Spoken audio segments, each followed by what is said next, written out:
In the Federal Republic of Germany, Merkel has held several political positions, including the role of Minister for Women and Youth and the responsibility for environment, natural sciences and nuclear safety in 1994.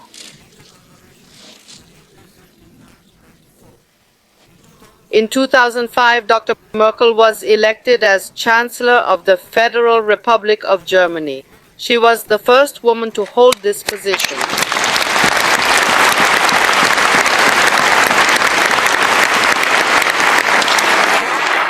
Today, Germany holds the presidency of the G7 nations and has a responsibility for global health. Please join me in welcoming Dr. Angela Merkel.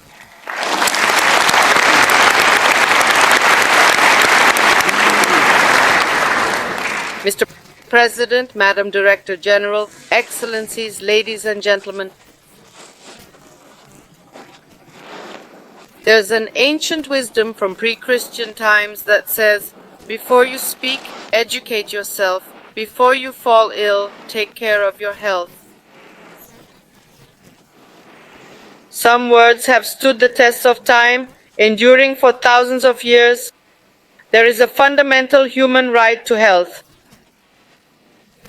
This September, we're all working to reaffirm the right to health as one of the Sustainable Development Goals at the UN.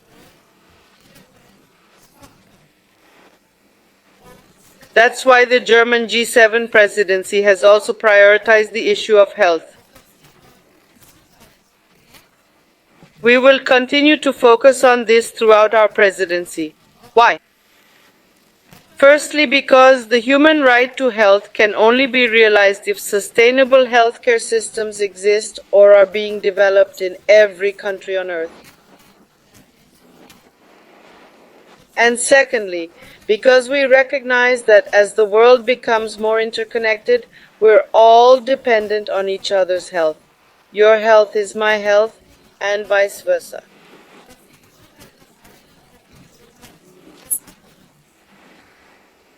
This means that the effectiveness of a healthcare system anywhere in the world impacts the health of other countries, as well as their security and stability. In other words, national responsibility and global shared responsibility are two sides of the same coin.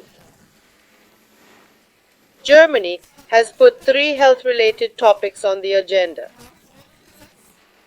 First, in light of recent events, what lessons can we draw from the Ebola crisis? Second, how can we better combat neglected and poverty-related tropical diseases? Third, and this concerns both developed and developing countries equally, what can we do about the growing problem of antibiotic resistance? All 3 topics share a common thread. They can only be addressed successfully if all countries are empowered to meet the health system standards. These health regulations, known as the International Health Regulations, were developed by the WHO, the World Health Organization.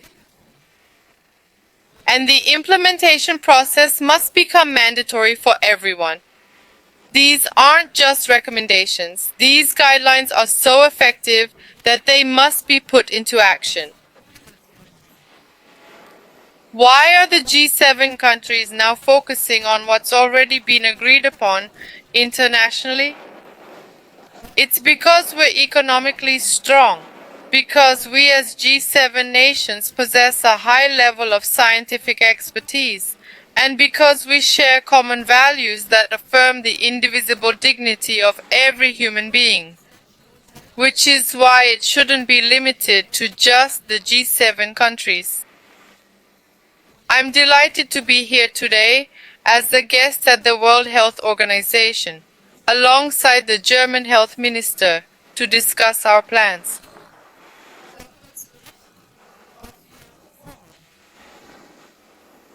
The Ebola crisis in West Africa has painfully reminded us of the urgent need for international action in emergency situations.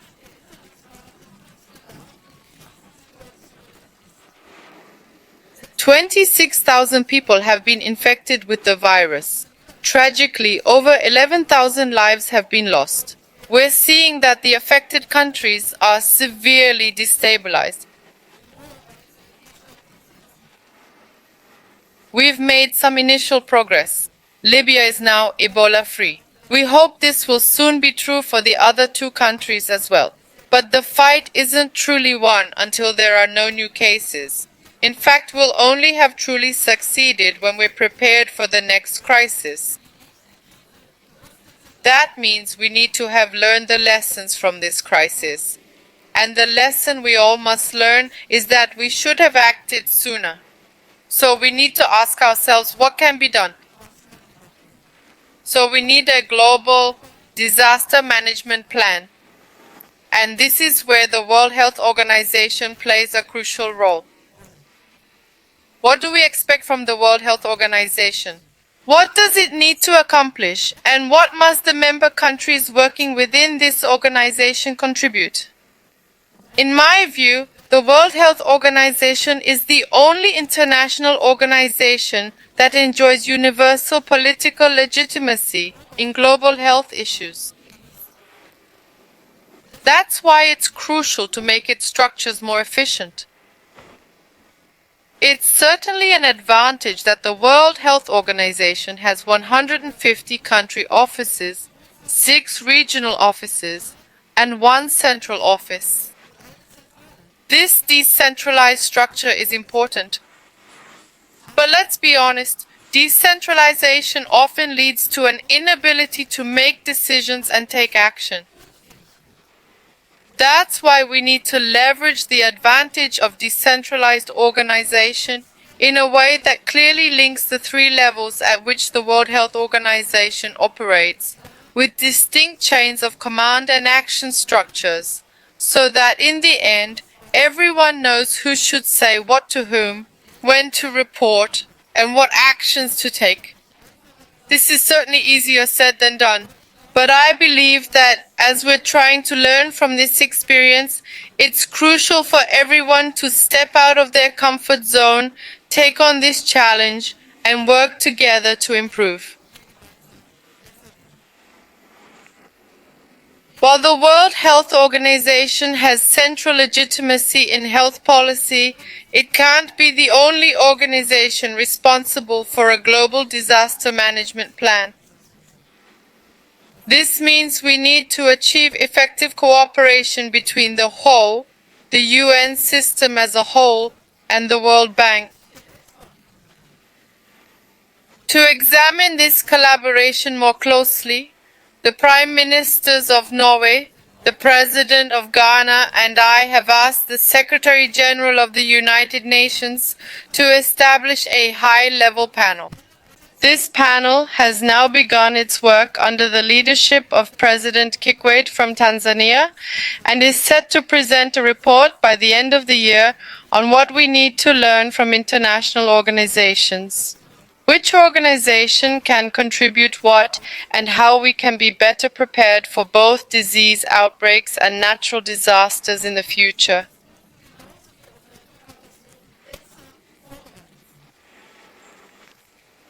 And I'm convinced that if we respond faster, act more quickly, and have clear action plans in place, we'll be able to combat a crisis like Ebola more effectively next time.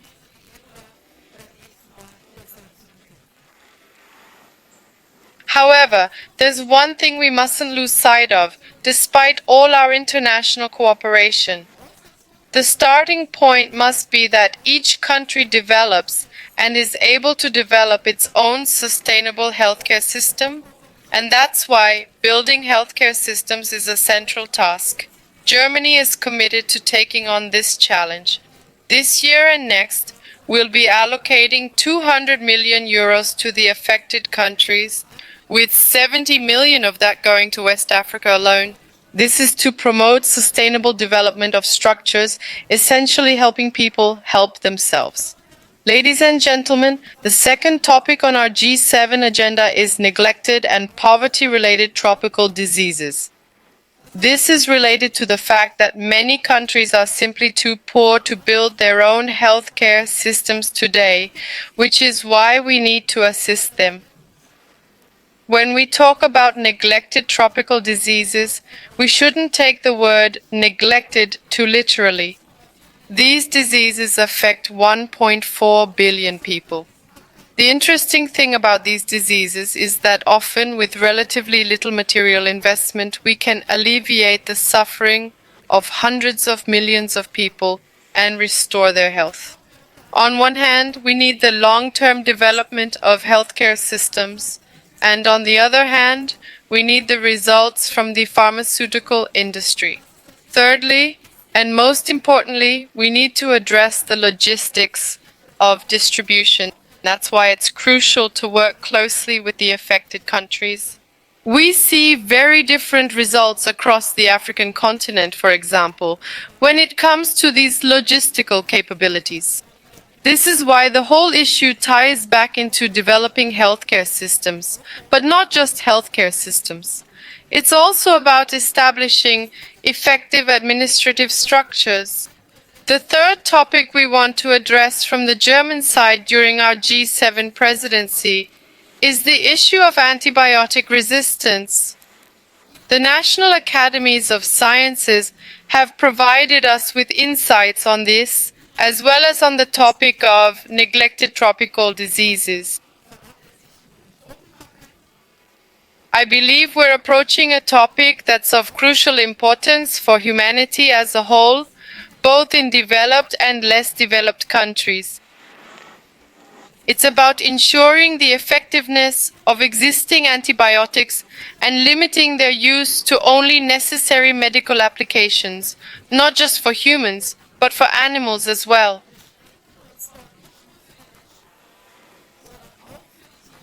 On this issue, we aim to agree on the strictest possible standards at our G7 meeting, especially among industrialized nations. These drugs must be used restrictively because once resistance develops, unlike with neglected tropical diseases, for example, it becomes much harder to research new active ingredients.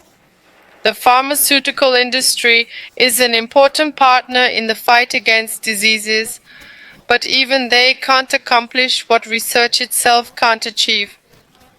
I've been informed about how challenging it is to research new active ingredients for antibiotics to replace the old ones. That's why we need to be careful and adopt a One Health approach for both humans and animals to make progress in this area. I'm very pleased that the World Health Assembly has committed to developing a global action plan on antimicrobial resistance for the first time. Every country should have such a plan. Just a few days ago in the German cabinet,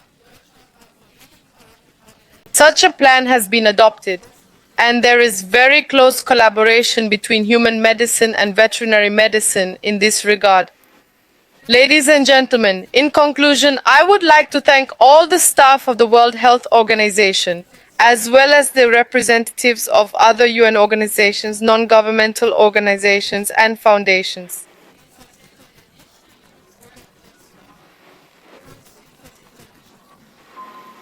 I believe that when we reflect on the Ebola crisis, we truly understand what non-governmental organizations and local aid workers have accomplished on the ground. I want to specifically mention the International Red Cross and Red Crescent.